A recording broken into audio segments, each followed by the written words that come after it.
Hi, my name is Kyle. I make multiple six figures for my clients, running their marketing funnel, whether it be a VSL funnel, webinar funnel, low ticket funnels, high ticket funnels, many different funnels. And in this video, I'm going to walk you through how exactly I go about improving the opt-in rate of each of these.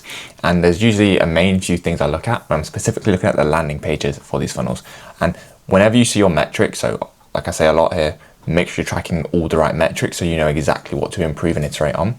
Whenever I'm tracking these metrics and I see the opt-in rate is low, this is exactly what I do. And every single time I'm spending my time working on this, I 2x'd it. This is what I did for two of my clients, Emily and Alistair.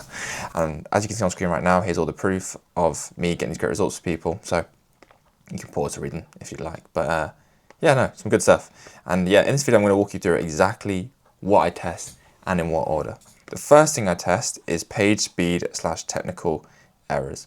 Now, the reason this is so important, especially today, is because if you have a page which loads in 10 seconds compared to a page that loads in 0.9, which is the difference I see, you could genuinely see just on having the exact same content on the same page, that alone can be a 2x multiple, a 2 times multiple. So your opt-in rate can go from 10% all the way up to 20% just off that, likely even higher. And that's why it's the first thing I always check. It's the easiest thing to change because 9 times out of 10, all you have to do is just move it over to a different like landing page hoster. A very popular one right now is Vercel. I think that has the fastest page loading times. Obviously, other people use like Netlify as well. Both of these are really good, and what I'd recommend to host your like websites and landing pages on. Yeah, but just increasing page speed alone can 2x your opt-in rate. So that's the first thing I check. And then also technical errors like, for example, like a pop-up not showing, or like button fails, or like a video doesn't load, or like a headline's not showing or rendering correctly. That's the first thing you should always look at, technical errors. Is there anything you've built on this page which isn't working as intended? Because if the assets you built aren't working as intended, you can't fairly test it. You can't fairly judge it. So that means whenever you make a change in the future, you're judging it against a broken page. Whereas if that broken page was truly given a chance, it might be the best page you've ever had. So these are the first two things I always check: page speed and technical errors. Going down, the next thing I check is the hero / the headline. Now in the hero / the headline, we're looking at these things here. So we have the headlines, that could be pre-headline, main headline and subheadline. From there, if it's a VSL, I will have a video. If it's a webinar, I usually just have an image. And then below that, I usually have either a button or just a straight embed of the... I usually have a button if it's a webinar, which goes to a pop-up where people can fill in their name, email, phone. If it's just a VSL funnel, below that would just be a type form integrated with Calendly or some type of form they can fill in. Sometimes, even for a webinar, I put the form directly on the page, depending on the issues that people are having with the form. But yeah, no, this is the second section I iterate, because most people won't even scroll past this. So if you're going to spend your time improving anything and conversion rate optimizing anything, you should spend the majority of your time on the hero section after you've made sure there's no technical errors.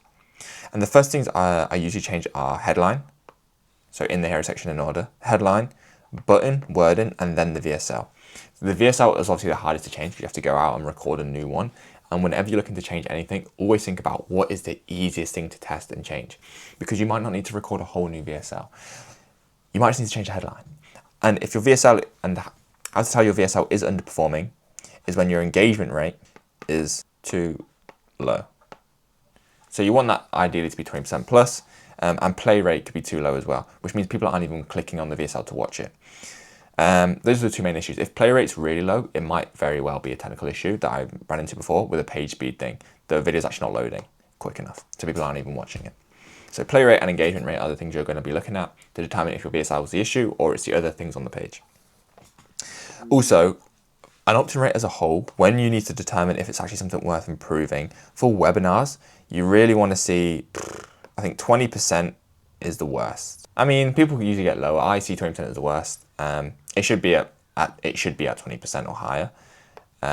For a VSL funnel from landing page view to booked call, you're looking at 3 to 5%, just for context. So you know whether it's what is worth improving. Carrying on, that is the next thing I change, the hero and the headline. The third thing I'll be looking at is the form. So here we have the form, right?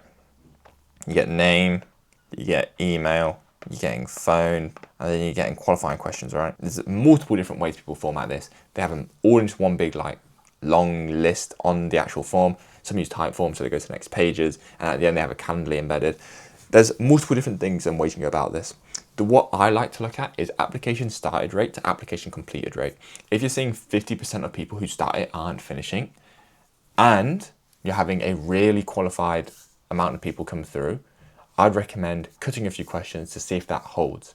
Because if you can get more volume for the same quality, you want to make that trade every single day of the week, and that's what I'd recommend you make. So make sure that after you've checked the hero headline, does that increase volume? Does that increase opt-in rates? After you fix any issues, does that increase opt-in rates? If still no, in order to increase volume, I would suggest trimming back your form if you have too many qualifications questions in there. Because ideally, you have to think, all right, how much do I need to contact someone? I guess you need to know their name. If you're going to call them, you need to know their phone number, and you need to know their email too. Those are the main 3 things you need. For a webinar, sometimes we don't even get phone if we're not sending out SMS, because there's no point getting it. Carrying on. Then you have the qualifying questions. Some people ask, oh, what's your goal? What's your pain point? You're going to ask that again on the call anyway. What questions do you actually need to ask someone to make sure they're qualified? It might just be, are you actually willing to invest? That's usually the only qualifying questions I see on my clients' forms and that I add for them that actually makes a difference. All the other questions just created friction that didn't need to be there. So we remove that and just have a single or maybe 2 qualifying questions at most, because we want to prioritize volume, and then from there, your sales team can weed out the people who are qualified and aren't qualified. Because if your sales team aren't even at capacity, you may as well just give them more volume until they are, then start to create some friction to reduce the amount of things on their plate, and they're only speaking to genuinely qualified people. So that's why the next thing I focus on is the form, usually reducing friction and removing qualifying questions. Cool, then after the form, the next thing I'm looking at is proof. So the proof, obviously, imagine this was 5 stars, right? Jesus Christ. Proof. Now the big thing about proof, there's many ways you can show it, right? Videos, images, testimonials, like just written word and stuff. The more believable, the better. What I like to do for proof is I just literally take screenshots of good messages, clients make video testimonials, that sort of stuff. I prefer that to just like having a written quote on screen, because yes, it may look better, but it's not as believable. And you want the most believable, like raw images, raw videos, they always perform the best. And testimonials as well. Literally just a screenshot of someone saying something cool. And images could be proof of the result that you've generally got someone like a screenshot of a Stripe dashboard, that sort of thing. Anyways, with proof, what's really important to note is that you want to make sure it's updated. Now, this is why it's lower down the list, but you want to make sure it's updated. So if you have proof points back in 2024, if people are more skeptical, they may be hesitant to opt in because they think, oh, does this guy even do this anymore? Is he still even getting results for people? And that's what someone thinks every single month. You'll actually notice that as soon as you add a testimonial or result for the month you're currently in, that month alone, you'll see high opt-in rates as soon as that's added. Because people are like, oh, this guy is still doing well. He literally, the most recent result he got for someone was just last week or just a couple of days ago. So that's how I know he's still doing well. So you want to make sure your proof is always up to date. Keep adding new proof. You can remove old proof if you want. There's multiple different ways people have proof sections laid out on the page. It can be like an endless doom scroll, which I'm a fan of. It can be specific elements, like a short section with a few like trust points, like a trust pilot score, a couple of videos, however you want it to be. Just make sure it's up to date. As of literally today is the best. Yesterday, obviously it's not the worst, but it's the second best, and so on and so forth. The further back you go, the worse it gets. So make sure it's as current as possible. So that's the next thing I check. Proof, making sure that's up to date. There's no issues there, and it's actually, if possible, as related to your ICP as possible. So if you're working with, let's say, insurance agents, the proof you want to use should be related to them. Now, it's the order of proof is that exact person, that niche, so that sort of industry. Then from there is that you have proof at all, and obviously no proof. So the best proof is someone exactly like them. Then it's someone similar to them, someone in their industry.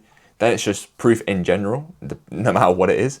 It could be like you got 5 stars at cooking, then that just shows at least someone, that that at least then shows you're someone who cares about the result you're getting for people. And then obviously it's no proof at all. So something is better than nothing. So put some form of proof on there, whatever the best thing you have is.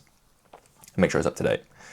And finally, the last thing I do is all the sections below that. So that could be like how this works sections, depending on what the page is about, or what the purpose is, how this works, and about us. There might meet the team sections, those sort of things. Because I find that these are the most irrelevant. Changing this probably won't really increase opt-in rates, but if it is out of date, it's something you can update to look to improve and make better in general. These other 4 above it will be way more important, and you'll probably see the biggest increase making these changes. But the sections below it, if you're redesigning the page as a whole, it may be something you think about. But it's always, again, what I think about last, because I'm thinking, okay, what is the easiest input for the most output? What gets me, and in general, you can think what gets you the most output is usually the page speed fixes, and that is usually sometimes the easiest things to fix. So yeah, that's how I go about improving opt-in rates for my clients' funnels. Be generous, work hard, and take risks. Bye.